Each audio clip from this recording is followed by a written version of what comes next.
سورہ زمر آیت نمبر 9 میں نے آپ کے سامنے پڑھی ہے تو ذرا سننا. اس آیت میں اللہ تعالیٰ نے ایک کمپیریزن کیا ہے، ایک موازنہ کیا ہے، تلنا کہ دنیا میں دو ٹائپ کے لوگ ہیں. ایک وہ ہوتے ہیں جو اللہ کے ساتھ شرک کرتے ہیں، اللہ کو نہیں مانتے، اور ان کے مقابلے میں وہ ہوتے ہیں جو اللہ کو مانتے ہیں، اللہ کو ایمان کرتے ہیں. تو کیا دونوں برابر ہیں؟ اللہ نے کہا امن هو خالق آناء الليل، یا وہ انسان جو راتوں کو اٹھ کر کے اللہ کی عبادت کرتا ہے، ساجدا و قائما، کبھی سجدے کی حالت میں عبادت کرتا ہے، کبھی قیام کی حالت میں عبادت کرتا ہے، یحذر عاقبۃ، اس کے دل میں آخرت کا ڈر ہوتا ہے، وَيَرْجُو رَحْمَتَ رَبِّهِ، اور وہ اپنے رب کی رحمت کی امیدیں رکھتا ہے. لیکن مومن کے اندر دونوں چیزیں، مومن کے دل میں اللہ کے عذاب کا ڈر بھی ہوتا ہے اور اللہ کی رحمت کی امید بھی ہوتی ہے. تو اتنا ڈر جائے اللہ کے عذاب سے کہ اللہ کی رحمت سے مایوس ہو جائے تو وہ بھی غلط ہے، اور اللہ کی رحمت کی امیدیں لگا کے انسان گناہ پر گناہ کرتا ہے اور اللہ کے عذاب سے نہ ڈرے، مومن کا معاملہ بیچ کا معاملہ. مومن اللہ کے عذاب سے ڈرتا بھی ہے اور اللہ کی رحمت کی امید بھی. اللہ فرما رہا ہے ایسا انسان جو راتوں کو اٹھ کر کے اللہ کی عبادت کرتا ہے، کھڑے ہو کر کے اللہ کی عبادت کرتا ہے، سجدے میں اللہ کو پکارتا ہے، اللہ کی رحمتوں کی امید رکھتا ہے اور آخرت کا ڈر اس کے دل میں ہے. کیا وہ اور وہ انسان جو اللہ کو نہیں مانتا ہے، جو اللہ کے برابر دوسروں کو قرار دیتا ہے، کیا وہ برابر ہو سکتا؟ نہیں ہو سکتا. اللہ سوال کر کے مسجد مار بنا کے چھوڑ رہا ہے، جواب ہمارے پاس موجود ہے، لیکن نہیں ہو سکتے دونوں برابر. اس کے بعد اللہ تعالیٰ نے کہا قُلْ هَلْ يَسْتَوِي الَّذِينَ يَعْلَمُونَ وَالَّذِينَ لَا يَعْلَمُونَ، کیا وہ لوگ جن کے پاس علم ہے اور وہ لوگ جن کے پاس علم نہیں ہے، یا عالم اور غیر عالم، علم رکھنے والا اور علم نہ رکھنے والا، دونوں برابر ہو سکتے ہیں؟ دونوں برابر. قرآن کریم کی آیت علم کی اہمیت اور علم کی فضیلت پر بہت مضبوط دلیل ہے. سورہ زمر کی آیت نمبر 9. ایک اور آیت ہے اس سورہ آل عمران کی، اللہ فرماتا ہے شہید اللہ انہ لا الہ الا هو والملائکۃ وَأُولُو العلم قائما بالقسط. اللہ گواہی دے رہا ہے، اللہ کے فرشتے گواہی دے رہے ہیں اور اہل علم گواہی دے رہے ہیں، علماء گواہی دے رہے ہیں. اس بات کی اللہ کے سوا کوئی عبادت نہیں. دنیا کی سب سے بڑی گواہی، سب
لینے کا ذکر آ رہا ہے، قلم کا ذکر آ رہا ہے، باغات پڑھنے کا ذکر آ رہا ہے۔ اس لیے مسلمانوں کو امت اقرا کہا جاتا ہے کہ اس امت کی شروعات اقرا سے ہوئی ہے۔ آج افسوس کی بات ہے، اس امت کی شروعات اقرا سے ہوئی، اس امت کی شروعات پڑھائی سے ہوئی، قلم سے ہوئی۔ وہ امت آج جہالت کے کیرتیمان بنا رہی ہے، جہالت کے ریکارڈ بنا رہی ہے، چاہے وہ دینی تعلیم ہو، چاہے وہ عصری تعلیم ہو۔ آج مسلمان تعلیم کے میدان میں بہت پیچھے ہے۔ اور یہ دینی جو تعلیم ہوتی ہے، ہمارے یہاں بڑے افسوس کی بات ہے، انگریزوں کے دور سے سسٹم عصری تعلیم الگ ہو گئی، دینی تعلیم، جبکہ ہونا کیا چاہیے کہ 12 تک کی جو تعلیم ہے وہ ایسی تعلیم ہو کہ اس میں بچہ بنیادی دین کی تعلیم بھی حاصل کرے، اور 12 تک کا جو انگلش کا، ہندی کا، اس کی جو ہے میتھ کا، سائنس کا جو کورس ہے وہ بھی حاصل کرے۔ مگر ہمارا ایجوکیشن سسٹم ایسا بنا دیا ہے کہ صاحب عصری تعلیم حاصل کرنا ہے تو اسکول جاؤ، اور دینی تعلیم حاصل کرنا ہے تو مدرسے والے کو عصری سے دور رکھ دیا گیا اور عصری تعلیم سے دین کو دور رکھ دیا گیا۔ یہ ایجوکیشن سسٹم کی جو تقسیم کی گئی، اس نے بھی مسلمانوں کی کمر توڑنے میں اور مسلمانوں کو دین سے دور کرنے میں بہت بڑا رول ہے۔ میرے بھائیوں، دین کی تعلیم جب ایک لڑکا، ایک طالب علم، ایک انسان جب حاصل کرتا ہے تو وہ دین کی تعلیم حاصل کرنے کے لیے چلتا ہے، تو یہ مت سمجھو کہ وہ اپنے مدرسے اور اپنی درسگاہ جائے۔ اگر خالص نیت کے ساتھ کوئی دین کا علم حاصل کرتا ہے تو وہ جنت کا راستہ طے کرتا ہے۔ میں جو حدیث آپ کو سنانے جا رہا ہوں بہت ہی معتبر حدیث ہے، اور یہ آپ کو ابو داؤد کے اندر، ترمذی کے اندر، ابن ماجہ کے اندر اور مسند احمد کے اندر مل جائے گی۔ حدیث کے راوی اللہ کے پیارے نبی کے بڑے مشہور صحابی حضرت ابو درداء رضی اللہ تعالیٰ عنہ ہیں۔ وہ کہتے ہیں اللہ کے پیارے نبی نے فرمایا، من سلک طریقا یطلب فیہ علما، جو انسان ایسے راستے پر چلتا ہے جس راستے میں وہ علم حاصل کرنے کا، اور یہاں علم سے مراد کیا ہے؟ آگے میں وضاحت کروں گا، اس سے علم دین ہے۔ دنیا کے علم کی اہمیت اپنی جگہ ہے، مگر جنت کا راستہ کون سے راستے پر ملے گا؟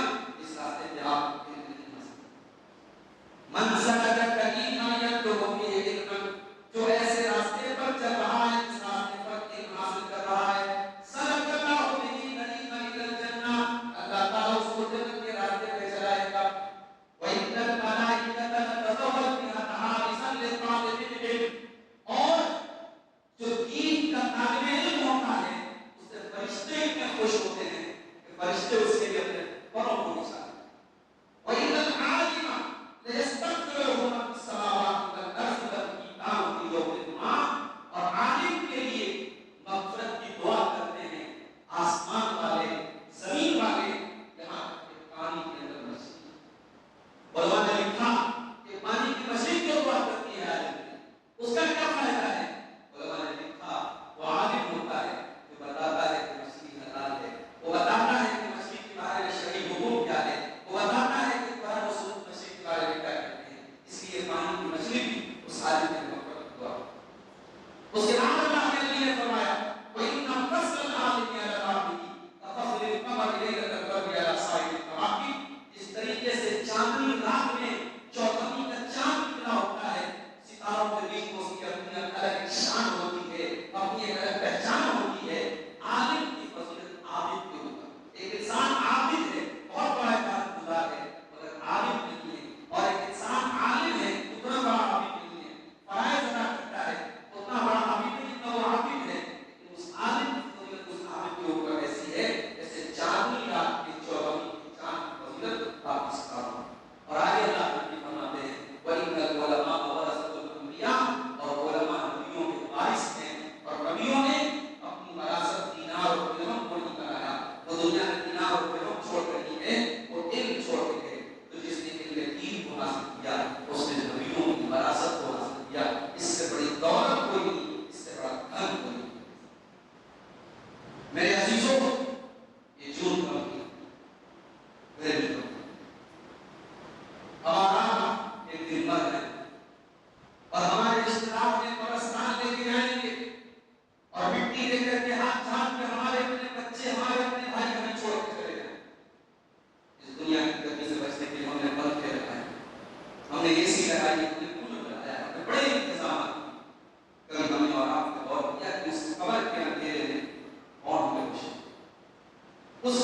گرمی سے کون ہمیں نجات دے گا؟ وہاں بھی علم دین آپ کے کام، قبر کے اندر بھی علم دین آپ کے کام آئے گا۔ اللہ کے پیارے نبی صلی اللہ علیہ وسلم فرماتے ہیں جب انسان مر جاتا ہے، انتقال ہو جاتا ہے، قبر کو اتار دیا جاتا ہے اور دفنانے کے بعد گھر والے واپس جانے لگتے ہیں تو دو فرشتے اس کے پاس آتے ہیں، ان کا ایک کا نام منکر اور ایک کا نام نکیر ہے، اور وہ دو فرشتے مرنے والے کو بٹھا کر کے اس سے سوال کرتے ہیں، بنیادی طور پہ 3 سوال کرتے ہیں، من ربک کا، ما دینک کا، اور ما تقول فی ھذا الرجل، کہ تیرا رب کون ہے اور تیرے نبی تیرا دین کیا ہے اور محمد رسول اللہ صلی اللہ علیہ وسلم کے بارے میں وہ کیا کہتا ہے۔ اگر وہ سچا پکا مسلمان ہوگا تو وہ جواب دے گا کہ میرا رب اللہ ہے، میرا دین اسلام ہے اور محمد صلی اللہ علیہ وسلم اللہ کے رسول۔ جب یہ تینوں سوالوں کا صحیح جواب دے دے گا تو فرشتے پوچھیں گے تجھے ان تینوں سوالوں کا جواب کیسے پتا ہے؟ تو پتا ہے وہ کیا جواب دے گا؟ وہ کہے گا قرأت کتاب اللہ وآمنت بہ وصدقت، میں نے اللہ کی کتاب کو پڑھا تھا، میں نے قرآن کو پڑھا تھا اور میں قرآن پر ایمان رکھتا تھا اور قرآن کی باتوں کو سچا مانتا تھا۔ اس کا مطلب کہ وہ ہٹو پوتے کی طرح سے قرآن کو نہیں پڑھتا تھا، اس نے قرآن کا علم سیکھا تھا، اس نے قرآن کو سمجھنے کی کوشش کی۔ ذرا دل پر ہاتھ کر کے بتاؤ میرے پیارے ساتھی، ہمیں سے کتنے لوگ ایسے ہیں جو قرآن کو آج سمجھ کر کے پڑھنے کی کوشش کرتے ہیں؟ ہمارے پاس دنیا کی بہت نالج ہے، بہت علم ہے، مگر اللہ کی کتاب کے بارے میں ہم زیرو ہیں، اللہ کی کتاب کے بارے میں ہمیں کوئی معلومات نہیں ہے۔ کیا یہ افسوس کی بات نہیں ہے کہ قبر کے اندر جو کتاب ہمیں کام آئے گی، قبر کے اندر جو نالج ہمارے کام آئے گی، وہی نالج ہمارے پاس۔ یاد رکھو میرے بھائیوں، دین کا بیسک علم حاصل کرنا یہ صرف علماء کا کام ہے۔ یہ مدرسہ حنفیہ سلفیہ کا بندہ کے فارغ انسان کا کام نہیں ہے، یہ جامعہ سلفیہ بنانے سے تعلیم حاصل کرنے والے کا کام نہیں ہے۔ آپ کا رب کون ہے، آپ کے نبی کون ہے، آپ کی نماز کا طریقہ کیا ہے، آپ کی قربانی کا طریقہ کیا ہے، آپ زکات کیسے دیں گے، آپ حج کیسے کریں گے، جو یہ دین کا فنڈامنٹلز ہیں، جو دین کا جو بیسک علم ہے، یہ سب کے لیے ہر مسلمان کے لیے کمپلسری ہے۔ اللہ کے پیارے نبی نے فرمایا طلب العلم فریضۃ علی کل مسلم، علم دین حاصل کرنا ہر مسلمان کے لیے کمپلسری فرض ہے۔ حتیٰ کہ نبی کے دور میں عورتیں، اللہ کے نبی ان کو بھی دین سکھاتے ہیں۔ باقاعدہ عورتوں نے آ کر کے کہا کہ اے اللہ کے رسول، آپ کی باتیں تو بہت حضرات سنتے ہیں، ہمیں اتنی دین کی باتیں نہیں پتہ چلتا۔ ہائے ہائے، آج کے ہمارے دور کی عورتیں، آج ہم نے ان کو دین پہنچانے کا کتنا انتظام۔ ذرا پرسنٹیج نکال کے بتاؤ کتنی مسجدوں میں جمعہ کی نماز میں عورتوں کا انتظام، اور اگر انتظام ہے تو کتنی مسجدوں میں عورتیں جا رہی ہیں۔ آج عورتوں کا معاف کیجیے گا، ہم یہ شکایت کو کر رہے ہیں کہ صاحب ہماری لڑکیاں بہت بے حیا ہو رہی ہیں، ہماری عورتیں بہت دین سے دور ہو رہی ہیں۔ ہماری عورتوں کو دین کے بارے میں پتہ کتنا ہے؟ ہماری عورتیں اگر پردے اور نقاب میں نکلتی بھی ہیں تو اس لیے نکلتی ہیں کہ باپ کا حکم ہے، بھائی کا حکم ہے، عربی کا ایک ٹریڈیشن ہے، کلچر ہے، انہیں پردے کی اہمیت ہی نہیں معلوم، انہیں معلوم ہی نہیں کہ پردے کا حکم کیوں کیا ہے۔ انہوں نے کبھی قرآن نہیں پڑھا، انہوں نے کبھی حدیث نہیں۔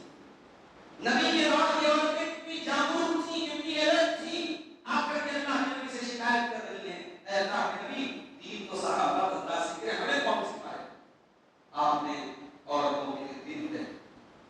حدیث میں آتا منگل کا دن آپ نے طے کیا کہ منگل کا دن اسپیشلی عورتوں کے لیے ہم ان کے لیے درس دیں گے، ان کو دین کھلا دیں۔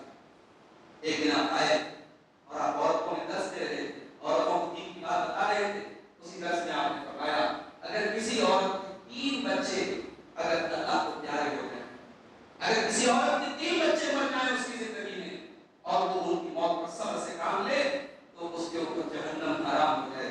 ایک عورت نے کہا کہ اللہ کے کسی کے اگر 2 بچے ہوں، آپ نے کہا کہ ہاں اگر 2 بچے بھی کسی عورت کے مر جائیں تو وہ بچے بھی جہنم کی آگ سے بچانے کا ذمہ دار۔ میرے بھائیوں، یہ ہے اسلام میں عورت کی تعلیم کی اہمیت کہ اللہ کے نبی ان کے لیے الگ سے دین طے کر کے ان کو نصیحت۔ یہی نہیں، اگر آپ بیٹیوں کے باپ ہیں تو آپ کے پاس بہت خوبصورت موقع ہے اپنی بچیوں کو اچھی تعلیم اور تربیت دے کر اپنے آپ کو جنت کا حقدار بنانے کا۔